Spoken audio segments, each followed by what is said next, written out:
ಇತ್ತೀಚೆಗೆ ಏನಾಗಿದೆ, ಬಹಳ ಜನ ಏನ್ ಹೇಳ್ತಾರೆ, ಇದು ಧರ್ಮದ ಸಮಸ್ಯೆ ಆಗಿದೆ, ಧರ್ಮಕ್ಕೂ ಸಮಸ್ಯೆ ಆಗಿದೆ ಅಂತ ಹೇಳ್ತಾರೆ. ನನ್ನ ಅಭಿಪ್ರಾಯಕ್ಕೆ ಧರ್ಮಕ್ಕೆಲ್ಲ ಸಮಸ್ಯೆ ಇಲ್ಲಿ ಆಗ್ಲಿಲ್ಲ. 100% ಇದು ಧರ್ಮದ ಸಮಸ್ಯೆಗಳೇ ಅಲ್ಲ. ಇದು ಎಲ್ಲೋ ಒಂದು ಕಡೆ ಒಂದು ವಿಧ ರಾಜಕೀಯ, ಅದು ನಾವು ಎಲ್ಲರೂ ಒಪ್ಪಬೇಕು. ಯಾವ ಟೈಪ್ ರಾಜಕೀಯ? ಬಹಳ ಜನ ಹೇಳ್ತಾರೆ ದ್ವೇಷದ ರಾಜಕೀಯ ನಡೀತಾ ಇದೆ ಅಂತ. ನಾನು ಹೇಳ್ತೀನಿ ಇದು ದ್ವೇಷದ ರಾಜಕೀಯ ಅಲ್ಲ, ಇದು ಅಸುರಕ್ಷತೆಯ ರಾಜಕೀಯ, ಭಯದ ರಾಜಕೀಯ, ಪಾಲಿಟಿಕ್ಸ್ ಆಫ್ ಇನ್ಸೆಕ್ಯೂರಿಟಿ. ಸಿಂಪಲ್ ಆಗಿ ಹೇಳಕೋದ್ರೆ ಇದೊಂದು ಸ್ಟ್ರಾಟಜಿ ಅಷ್ಟೇ. ಒಂದು ಎಲೆಕ್ಷನ್ ಗೆಲ್ಲಬೇಕಾದ್ರೆ ಏನ್ ಮಾಡಬೇಕು? 100 ಜನ ಇದ್ರೆ 51 ಓಟು ನಿಮಗೆ ಬರಬೇಕು, ಹೌದು ತಾನೆ? ಅಷ್ಟೇ. 51 ಓಟು ಬಂದ್ರೆ ನೀವು ಗೆಲ್ತೀರಿ. ಹೇಗೆ ನನಗೆ 51 ಓಟು ಬರಬೇಕು? ನಾನು ಓಕೆ, ನೀವು ಅಪಾರ್ಟ್ಮೆಂಟ್ ಎಕ್ಸಾಂಪಲ್ಗೆ ಹೋಗ್ತೀರಿ. ಒಂದು ಅಪಾರ್ಟ್ಮೆಂಟ್ ಅಲ್ಲಿ ಅಸೋಸಿಯೇಷನ್ ಎಲೆಕ್ಷನ್ ನಡೀತದೆ. ಇಮ್ಯಾಜಿನ್, ಒಂದು 100 ಮನೆಗಳು ಇದೆ ಅಂತ ತಿಳ್ಕೊಳ್ಳೋಣ. ಅಪಾರ್ಟ್ಮೆಂಟ್ ಅಲ್ಲಿ 2 ಅಭ್ಯರ್ಥಿಗಳು ಇದ್ದಾರೆ ಅಂತ ತಿಳ್ಕೊಳ್ಳೋಣ. 2 ಅಭ್ಯರ್ಥಿಗಳು ಏನ್ ಮಾಡ್ತಾರೆ? 100 ಮನೆಗಳಿಗೂ ಹೋಗ್ತಾರೆ, ಈ ಅಪಾರ್ಟ್ಮೆಂಟ್ಗೆ ನಾವು ಒಳ್ಳೇದು ಮಾಡ್ತೀವಿ, ನಮಗೆ ಓಟ್ ಹಾಕಿ ಅಂತ ಹೇಳ್ತಾರೆ, ಹೌದ್ ತಾನೆ? ಎಲ್ಲ ಕಡೆನೂ ಹೋಗಿ ನಿಮ್ಮೆಲ್ಲರಿಗೂ ನಾವು ಒಳ್ಳೇದು ಮಾಡ್ತೀವಿ, ಈ ಅಪಾರ್ಟ್ಮೆಂಟ್ಗೆ ನಾವು ಒಳ್ಳೆ ಒಂದು ಇದು ತರ್ತೀವಿ ಅಂತ ಮಾತಾಡ್ತಾರೆ. ಮಾತಾಡಿ ಬಂದ ಮೇಲೆ ಎಲೆಕ್ಷನ್ ಆಗ್ತದೆ. 2 ಅಭ್ಯರ್ಥಿ 100 ಮನೆಗೆ ಹೋಗಿದ್ರೆ ಏನಾಗ್ತದೆ? ಪ್ರಾಬಬಿಲಿಟಿ ಪ್ರಕಾರ, ಮ್ಯಾಥಮೆಟಿಕ್ಸ್ ಪ್ರಕಾರ 50 ಓಟ್ ಈ ಕಡೆ ಬರ್ತದೆ, 50 ಓಟ್ ಈ ಕಡೆ ಬರಲಿಕ್ಕೆ ಸಾಧ್ಯತೆ ಇದೆ. This is probability. ಆವಾಗ ನಾನು ಗೆಲ್ಲುವುದು ನಿಶ್ಚಯ ಅಲ್ಲ, ನಾನು ಗೆಲ್ಲುವುದು 100% ಶೂರ್ ಅಲ್ಲ. ಸರಿ, ಇನ್ನೊಂದು ಸ್ಟ್ರಾಟಜಿ ಮಾಡೋಣ. ಈ ಸ್ಟ್ರಾಟಜಿ ಸಿಂಪಲ್ ಸ್ಟ್ರಾಟಜಿ.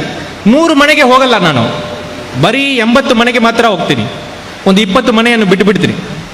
ಆ 80 ಮನೆಗೆ ಹೋಗಿ ಒಂದು ಕತೆ ಹೇಳ್ತೀನಿ. ಏನಂದ್ರೆ, ಈ 20 ಮನೆಯವರು ಇದಾರಲ್ಲ, ಇವರಿಂದೇ ನಮ್ಮ ಅಪಾರ್ಟ್ಮೆಂಟ್ ಅಲ್ಲಿ ತುಂಬಾ ಸಮಸ್ಯೆ ಆಗ್ತಾ ಇದೆ, ಇವರನ್ನು ಕಂಟ್ರೋಲ್ ಮಾಡಿದ್ರೆ ಎಲ್ಲ ಸರಿ ಆಗ್ತದೆ ಅಂತ ಒಂದು ಕತೆ ಹೇಳ್ತೀನಿ.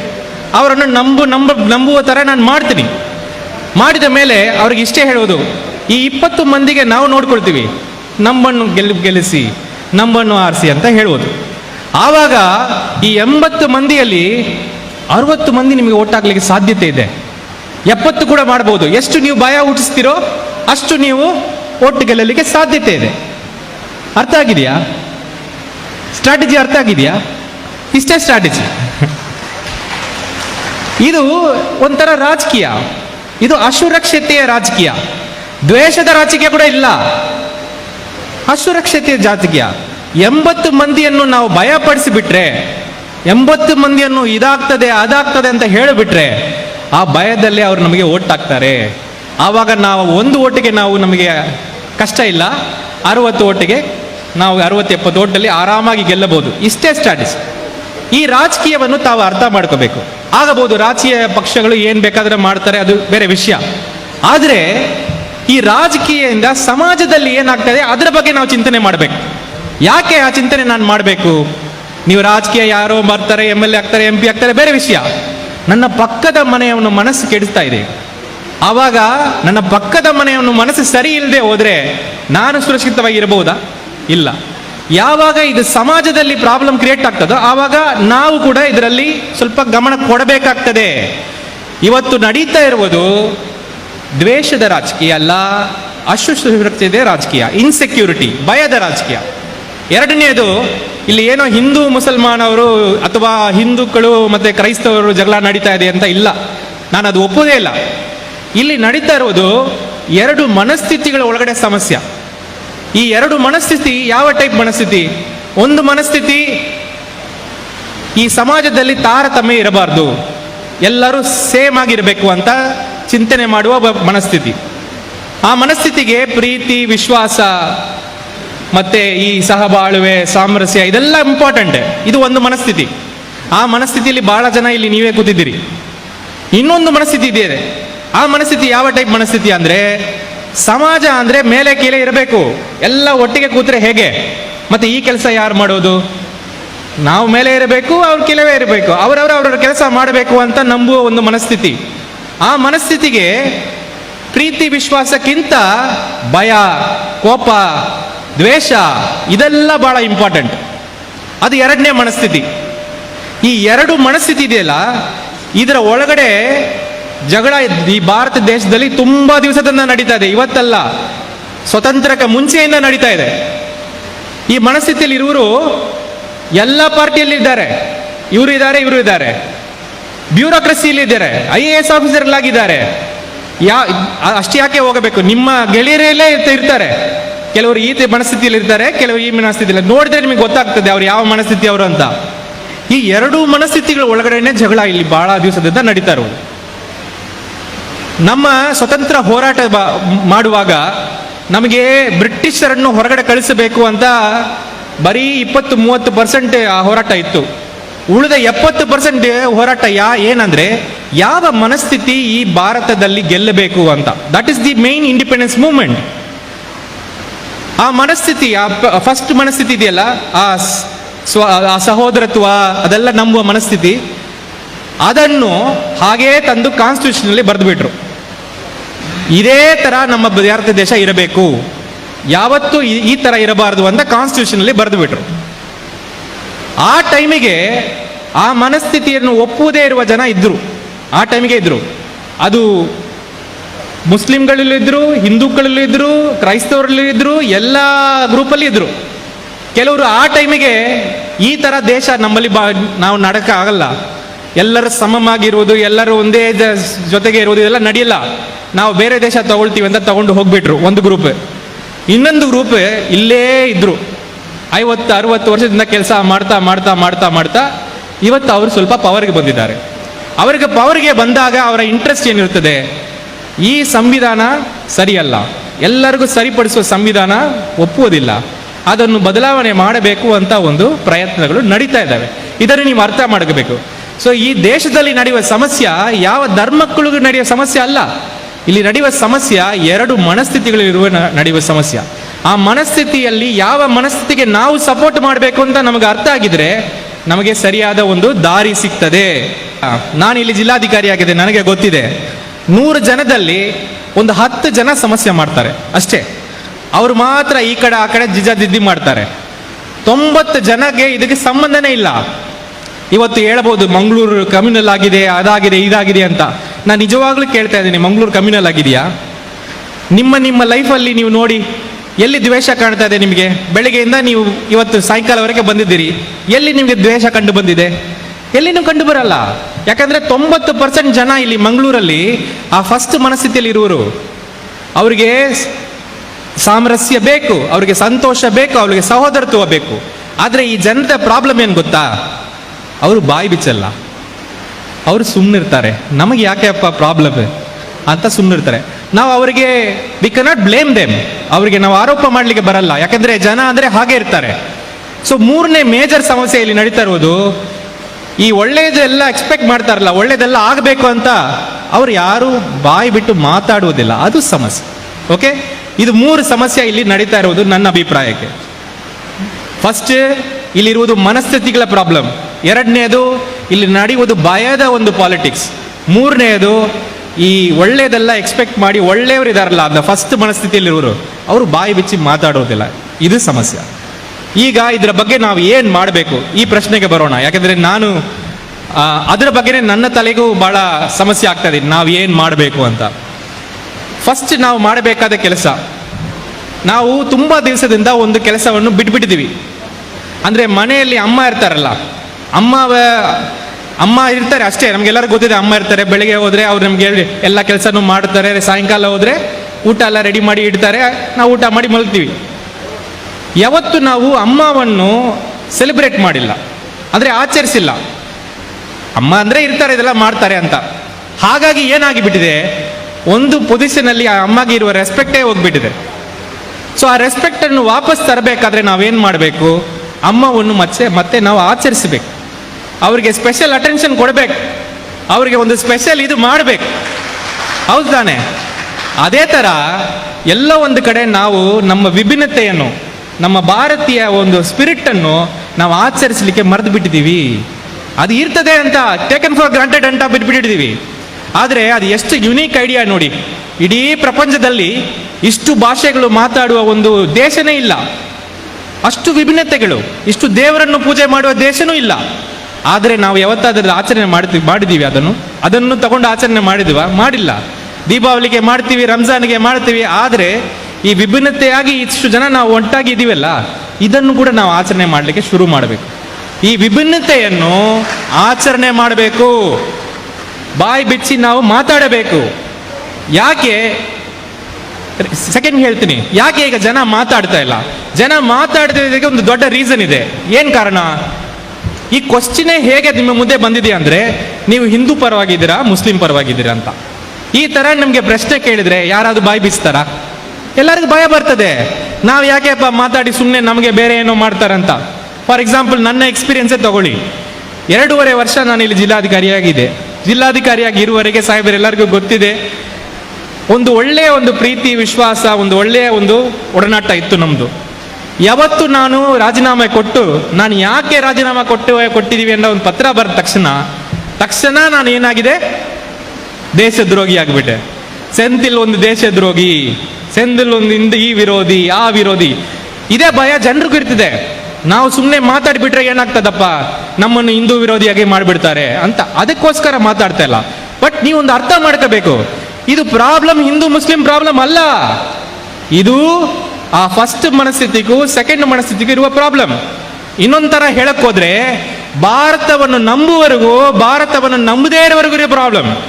ಅದು ನೀವು ಅರ್ಥ ಮಾಡ್ಕೋಬೇಕು. ಭಾರತ ಅಂದ್ರೆ ವಿಭಿನ್ನತೆ, ಅಂದ್ರೆ ಭಾರತವನ್ನು ನಂಬುವವರೆಗೂ, ಈ ವಿಭಿನ್ನತೆಯನ್ನು ನಂಬದೇ ಇರುವವರೆಗೂ ಇರುವ ಪ್ರಾಬ್ಲಮ್. ಹಾಗಾಗಿ ನೀವು ಹೇಗೆ ಕೇಳಬೇಕು ಜನರಿಗೆ, ನೀವು ಹಿಂದೂ ಪರವಾಗಿದ್ದೀರಾ ಮುಸ್ಲಿಂ ಪರವಾಗಿದ್ದೀರಾ ಕೇಳಬಾರ್ದು, ನೀವು ಭಾರತದ ಪರವಾಗಿದ್ದೀರಾ. ಈ ತರ ನೀವು ಪ್ರಶ್ನೆ ಕೇಳಿ ನೋಡಿ, ನೀವು ಭಾರತದ ಪರವಾಗಿದ್ದೀರಾ, ಇದ್ದೀರಾ ಇಲ್ವಾ?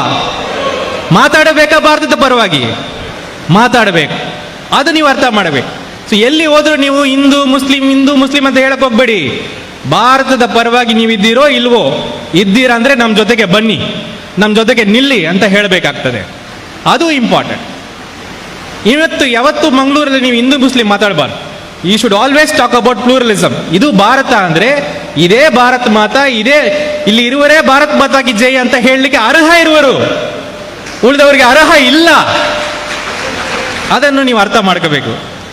ಎರಡನೆಯದು, ಈ ಒಂದು ನರೇಟಿವ್ ನಾವು ಜನರ ಮಧ್ಯದಲ್ಲಿ ತಗೊಂಡೋಗಬೇಕಾದ್ರೆ ನಮಗೆ ಸಿಗುವ ಎಲ್ಲ ಟೈಮಲ್ಲಿಯೂ ನಾವು ಈ ವಿಭಿನ್ನತೆಯನ್ನು ಆಚರಣೆ ಮಾಡಬೇಕು. ಅಲ್ಲಿ ಒಂದು ಕ್ರಿಸ್ತ ಫಂಕ್ಷನ್ ನಡೀತಾ ಇದೆಯಾ, ನಾವು ಹೋಗಿ ಅಲ್ಲಿ ಸರ್ವಿಸ್ ಮಾಡೋಣ, ಅವರ ಒಂದು ಇದನ್ನು ನಾವು ಆಚರಣೆ ಮಾಡೋಣ. ನಮ್ಮದು ವಿನಾಯಕ ಚತುರ್ಥಿ ನಡೀತಾ ಇದೆಯಾ, ಒಂದು ಗಣೇಶ ಚತುರ್ಥಿ ನಡೀತಾ, ಅವರು ಬಂದು ಆಚರಣೆ ಮಾಡಲಿ. ಈ ತರ ನಾವು ಆಚರಣೆಗಳು ನಾವು ಶುರು ಮಾಡಿಕೊಂಡು ನಾವು ಭಾರತದ ಪರವಾಗಿ ಇಳಿದು ಬಿಟ್ರೆ ಆ 10 ಜನ ಮಾತಾಡ್ಲಿಕ್ಕೆ ಆಗಲ್ಲ. 90 ಜನದಲ್ಲಿ ನೀವು 10%, 20% ಮಾತಾಡ್ಲಿಕ್ಕೆ ಶುರು ಮಾಡಿದ್ರೆ ಕೂಡ ಆ 10% ಮಾತಾಡ್ಲಿಕ್ಕೆ ಆಗಲ್ಲ. ಅವರು ಈ ಕಡೆ ಇರಲಿ ಆ ಕಡೆ ಇರಲಿ, ಈ ಧರ್ಮದಲ್ಲಿ ಆ ಧರ್ಮದಲ್ಲಿ ಇರಲಿ, ಅವರು ಎರಡನೇ ಮನಸ್ಥಿತಿ. ಅವರು ದ್ವೇಷದ ಪರವಾಗಿರುವರು, ಅವರು ಭಯದ ಪರವಾಗಿರುವರು, ಅವರು ಯಾರಿಗೂ ಭಾರತದ ಪರವಾಗಿ ಇರುವರಲ್ಲ. ಭಾರತದ ಪರವಾಗಿರುವರು ನಾವೇ ಮೆಜಾರಿಟಿ, ಅವರೇ ಮೈನಾರಿಟಿ. ಮೆಜಾರಿಟಿ ಹೀಗೆ ಮಾತಾಡಬೇಕು, ನೀವು ಅರ್ಥ ಮಾಡ್ಕೋಬೇಕು. ಇದನ್ನು ನೀವು ಮಾಡದೇ ಇರುವವರೆಗೆ ಸಾಮಾನ್ಯ ಜನ ಯಾರು ಮಾತಾಡಲ್ಲ. ಸಾಮಾನ್ಯ ಜನ ಮಾತಾಡಬೇಕಾದ್ರೆ ಮಾತಾಡುವ ರೀತಿಯಲ್ಲಿ ಅವರಿಗೆ ನಾವು ವಿಷಯಗಳನ್ನು ಹೇಳಬೇಕು. ಕೊನೆಗೆ ಇದು ಯಾಕೆ ನಾವು ಮಾಡಬೇಕು, ನಮಗೆ ಏನು ಬಂದಿದೆ ಸರ್, ನಾನು ಒಂದು ಇಂಡಿವಿಜುವಲ್ ಸರ್, ಸುಮ್ಮನೆ ನಾನೊಂದು ಗವರ್ಮೆಂಟ್ ಸ್ಕೂಲಲ್ಲಿ ಟೀಚರ್ ಆಗಿದ್ದೀನಿ ಸರ್, ನನಗೆ ಯಾಕೆ ಸರ್ ಇದು ಪ್ರಶ್ನೆ? ದೇಶದ ಪರವಾಗಿ ನೀವೇನೋ ದೇಶ ಪ್ರಪಂಚ ಎಲ್ಲ ಮಾತಾಡ್ತಿರಲ್ಲ, ನಮಗೇನು ಸರ್ ಅಂತ ತಮ್ಮ ಪ್ರಶ್ನೆ ಇರಬಹುದು.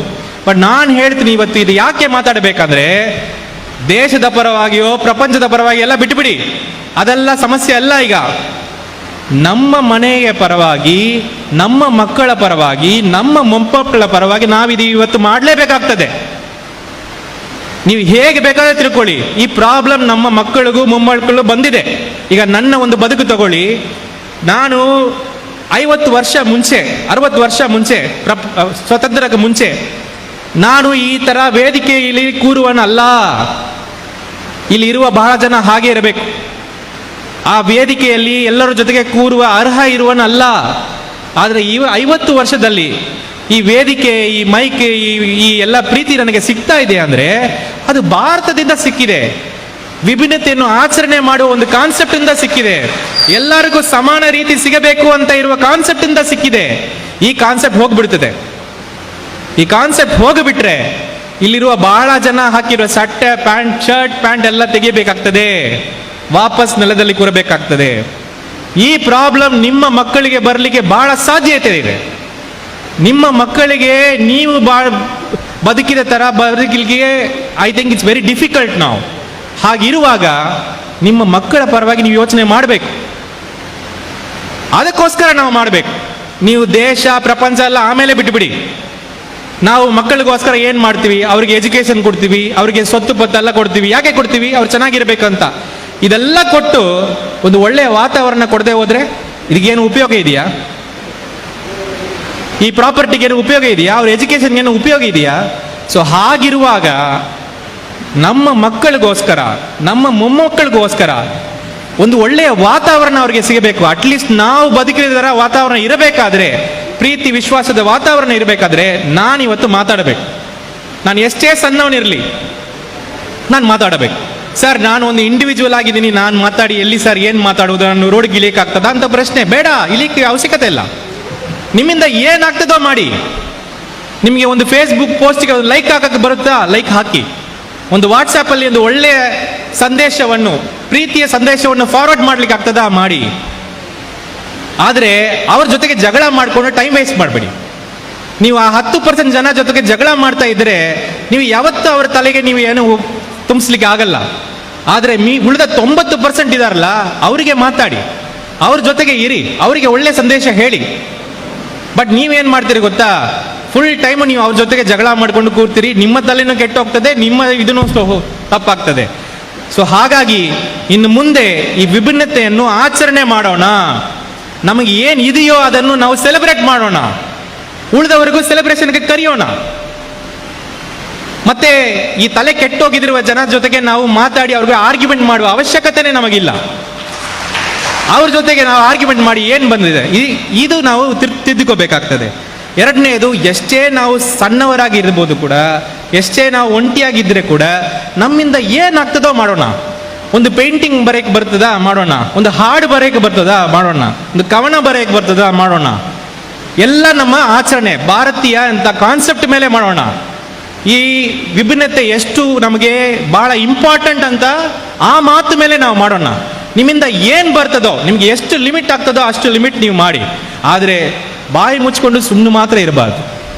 ಬಾಯಿ ಮುಚ್ಕೊಂಡು ಸುಮ್ಮನಿರುವುದೇ ಬಹಳ ದೊಡ್ಡ ದೇಶದ್ರೋಹ ಈ ಟೈಮಲ್ಲಿ. ನಾನು ಹೇಳ್ತೇನೆ, ಬಾಯಿ ಮುಚ್ಕೊಂಡು ಎಲ್ಲ ನೋಡ್ತಾ ಸುಮ್ಮನಿದ್ರೆ ಆ ಬೆಂಕಿ ಎಲ್ಲಿದೆಯಲ್ಲ, ಬೆಂಕಿ ನಿಮಗೆ ಗೊತ್ತಿದೆ, ಸುತ್ತಮುತ್ತ ಆಗಿ ಆಗಿ ಆಗಿ ನಿಮ್ಮ ಮನೆಗೆ ಬರ್ತದೆ. ನಿಮ್ಮ ಮನೆಗೆ ಬರುವಾಗ ಅದು ಏನು ಮಾಡೋಕ್ಕಾಗಲ್ಲ. ಈ ಟೈಮಿಗೆ ನಾನು HS ದೊರೆಸ್ವಾಮಿ ಅವರಿಗೆ ನೆನಪು ಮಾಡಬೇಕಾಗ್ತದೆ. ಯಾಕಂದರೆ ಒಂದು ದೊಡ್ಡ ಹೋರಾಟದಲ್ಲಿ ನಾನು ಒಂದು ಸ್ಟೇಜಲ್ಲಿ, ಅವರು ಸ್ಟೇಜಲ್ಲಿ ಇದ್ದರು. ಅವರಿಗೆ 100 ವಯಸ್ಸಾಗ್ತಾ ಇದೆ. HS ದೊರೆಸ್ವಾಮಿ ತಮಗೆ ಗೊತ್ತಿದೆಯಾ ಅಂತ ನನಗೆ ಗೊತ್ತಿಲ್ಲ. 100 ವಯಸ್ಸಾಗ್ತಾ ಇದೆ ಅವರಿಗೆ. ಆ ಟೈಮಿಗೆ ಒಂದು 5-6 ಸಾವಿರ ಜನ ನಮ್ಮ ಮುಂದೆ ಇದ್ದರು. ಭಾಳ ಮುಸ್ಲಿಂ ಅವರು ಭಾಳ ಇದ್ದರು, ಮತ್ತು ಕ್ರೈಸ್ತವರು ಎಲ್ಲರಿದ್ದರು. ಆವಾಗ HS ದೊರೆಸ್ವಾಮಿ ನನ್ನ ಮಾತು ಮುಗಿದ ಮೇಲೆ ಎಲ್ಲ ಕ್ರೌಡಿಗೆ ಒಂದು ಕ್ವಶನ್ ಕೇಳಿದರು. ನೀವೆಲ್ಲ ಯಾಕೆ ರೀ 1 ಗಂಟೆ ಈ ಬಿಸಿಲಲ್ಲಿ ನಿಂತಿದ್ದೀರಿ ಅಂತ. ಎಲ್ಲರೂ ಹಾಗೆ ಸ್ಟನ್ ಆಗಿಬಿಟ್ರು. ಇನ್ನ ಎಂತ ಇವರು ಮಾತಾಡಿ ಈ ಥರ ಕೇಳಿದ್ದಾರೆ ಅಂತ. ಒಂದು 5 ನಿಮಿಷ ಆದಮೇಲೆ ಅವ್ರು ಹೇಳಿದ್ರು, ನೀವು ಇವತ್ತೆಲ್ಲ ಯಾಕೆ ಬಿಸಿಲಲ್ಲಿ ನಿಂತಿದ್ದೀರಿಲ್ಲ ಗೊತ್ತಾ? ನಿಮಗೆಲ್ಲ ಪನಿಷ್ಮೆಂಟ್ ಆಗ್ತಾ ಇದೆ ಅಂತ ಹೇಳ್ತಾ ಇದ್ರು. ಎಂಥ ಪನಿಷ್ಮೆಂಟ್ ಗೊತ್ತಾ? 70 ವರ್ಷದಿಂದ ನೀವು ನಿಮ್ಮ ಸಮಸ್ಯೆ ಬಿಟ್ಟು ಉಳಿದವ ಸಮಸ್ಯೆಗೆ ನೀವು ಹೊರಗಡೆನೇ ಬಂದಿಲ್ಲ. ಒಬ್ಬ ದಲಿತನಿಗೆ ಸಮಸ್ಯೆ ಆದರೆ ನೀವು ಹೊರಗಡೆ ಬಂದಿಲ್ಲ. ಒಬ್ಬ ಕ್ರೈಸ್ತವನಿಗೆ ಸಮಸ್ಯೆ ಆದರೆ ನೀವು ಹೊರಗಡೆ ಬಂದಿಲ್ಲ. ನಿಮಗೆ ಸಮಸ್ಯೆ ಆದರೆ ಅವರು ಬಂದಿಲ್ಲ. ಈ ಥರ ನೀವು ಒಬ್ಬೊಬ್ಬರಿಗೆ ಹೋಗದೆ ಎಲ್ಲ ಮನೆಯಲ್ಲಿ ಕೂತು ನಿಮ್ಮ ಸಮಸ್ಯೆ ಮಾತ್ರ ನೋಡ್ತಾ ಇದ್ದೀರಲ್ಲ, ಅದಕ್ಕೆ ಇವತ್ತು ದೇವರು ನಿಮಗೆ ಪನಿಷ್ಮೆಂಟ್ ಕೊಡ್ತಾ ಇದ್ದಾರೆ ಅಂತ ಹೇಳಿದ್ರು. ಇದು ನಿಜ, ಇದು ನಿಜ. ಅವ್ರು ಹೇಳಿದ್ರು, ಈ NRC CA ಎಲ್ಲ ಈ ದೇಶದಲ್ಲಿ ಬರಲ್ಲ, ಬರ್ಕೊಳ್ಳಿ. ನಾನು 100 ವಯಸ್ಸಾಗ್ತದೆ, ನಾನು ಹೇಳ್ತೀನಿ. ಆದರೆ ಇದು ಕಲಿಯಿರಿ.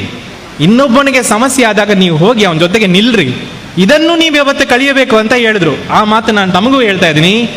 ನಮಗೆ ಮಾತ್ರ ಸಮಸ್ಯೆ ಇಲ್ಲ ಅಂತ ನಾವು ಸುಮ್ಮನೆ ಇರಬಾರ್ದು. ಅದು ಬರ್ತದೆ, ನಮ್ಮ ಮನೆಗೆ ಬರ್ತದೆ, ಸ್ವಲ್ಪ ಲೇಟಾಗಿ ಬರ್ತದೆ ಅಷ್ಟೇ. ಅದೆಲ್ಲ ಮುಗಿದ ಮೇಲೆ ಲೇಟಾಗಿ ನಮ್ಮ ಮನೆಗೆ ಬರ್ತದೆ. ಸೊ ಹಾಗಾಗಿ ಈ ಸುಮ್ಮನಿರೋದು ಮಾತ್ರ ಮಾಡಬೇಡ. ಏನೋ ಒಂದೇ ಈ ಐಡಿಯಾ ಆಫ್ ಇಂಡಿಯಾ, ಈ ಭಾರತ ಅಂತ ಚಿಂತನೆ ಇದೆಯಲ್ಲ, ಈ ವಿಭಿನ್ನತೆಯನ್ನು ಆಚರಣೆ ಮಾಡುವ ಚಿಂತನೆ, ಅದು ಭಾರತ. ಈ ಐಡಿಯಾ ಆಫ್ ಇಂಡಿಯಾ ಮೇಲೆ ಆಚರಣೆ ಮಾಡೋಣ, ಕಾರ್ಯಕ್ರಮಗಳು ಮಾಡೋಣ, ಕರೆಯೋಣ ಎಲ್ಲರಿಗೂ.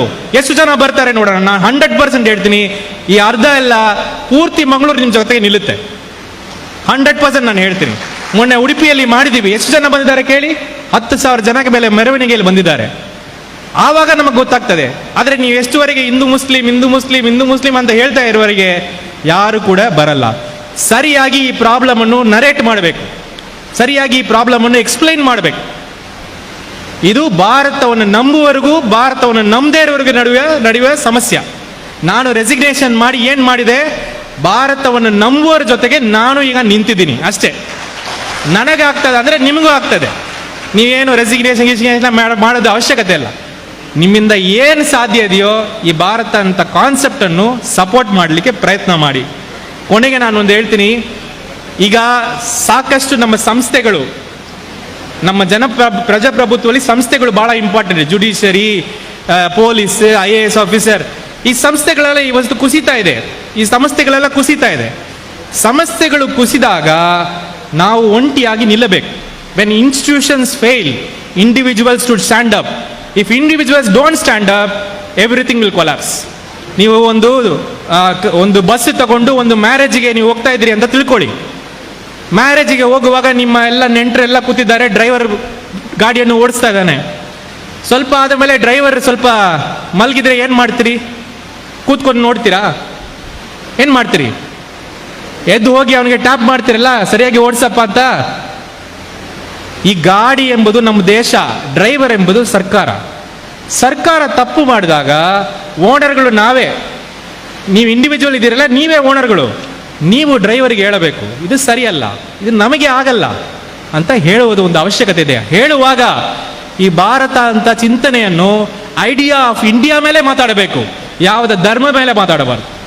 ಓಕೆ, ಕೊನೆಗೆ ನಿಮ್ಮೆಲ್ಲರಿಗೂ ಕೂಡ ಇದೇ ಥರ ಕಾರ್ಯಕ್ರಮಗಳು ಇನ್ನೂ ಸಾಕಷ್ಟು ಮಾಡಿ ಈ ವಿಭಿನ್ನತೆಯನ್ನು ಆಚರಣೆ ಮಾಡುವಾಗ ಏನೇ ಅವಕಾಶ ಸಿಕ್ಕಿದ್ರೆ ಕೂಡ ದಯವಿಟ್ಟು ಬಿಡಬೇಡಿ.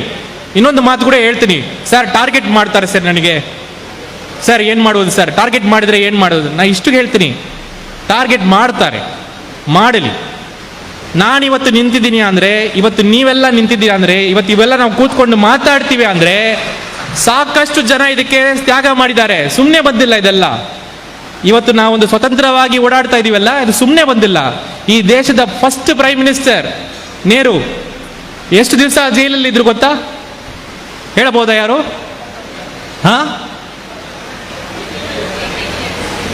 11 years he was in prison. ಇವತ್ತು ನಮ್ಮಲ್ಲಿ ಯಾರು ಒಬ್ಬರು ಒಳಗಡೆ ಒಂದು ದಿವಸ ಒಳಗಡೆ ಹೋಗಲಿಕ್ಕೆ ರೆಡಿ ಇದ್ದೀವಾ? ಆದರೆ 11 ವರ್ಷ ಒಬ್ಬ ಮನುಷ್ಯ ಜೈಲಲ್ಲಿ ಇದ್ದ ಮೇಲೆ ನಮಗೆ ಇದು ಸ್ವತಂತ್ರ ಸಿಕ್ಕಿದೆ, ಇದೆಲ್ಲ ಸಿಕ್ಕಿದೆ. ಈಗ ನಮ್ಮ ಮಕ್ಕಳಿಗೆ ನಾವು ಏನು ಕೊಡಬೇಕಾದ್ರೆ, ಆ ವಾತಾವರಣ ನಾವು ಕೊಡಬೇಕಾದ್ರೆ ನಾವು ಕೂಡ ಸ್ವಲ್ಪ ಸ್ಯಾಕ್ರಿಫೈಸ್ ಮಾಡಬೇಕಾಗ್ತದೆ. ಅದು ಏನೇ ಆಗಲಿ ನೋಡ್ಬಿಡೋಣ, ಒಟ್ಟಿಗೆ ನೋಡೋಣ ಎಲ್ಲರೂ ಕೂಡ. ಆದರೆ ನಮ್ಮ ಒಂದು ಮಾತು ಬಾಯಿ ಬಿಚ್ಚಬೇಕು, ನಾವು ಮಾತಾಡಬೇಕು. ಈ ಐಡಿಯಾ ಆಫ್ ಇಂಡಿಯಾವನ್ನು, ಭಾರತ ಅಂತ ಚಿಂತನೆಯನ್ನು ನಾವು ಆಚರಿಸಬೇಕು ಅಂತ ನಿಮಗೆ ಮತ್ತೆ ವಿನಂತಿ ಮಾಡಿ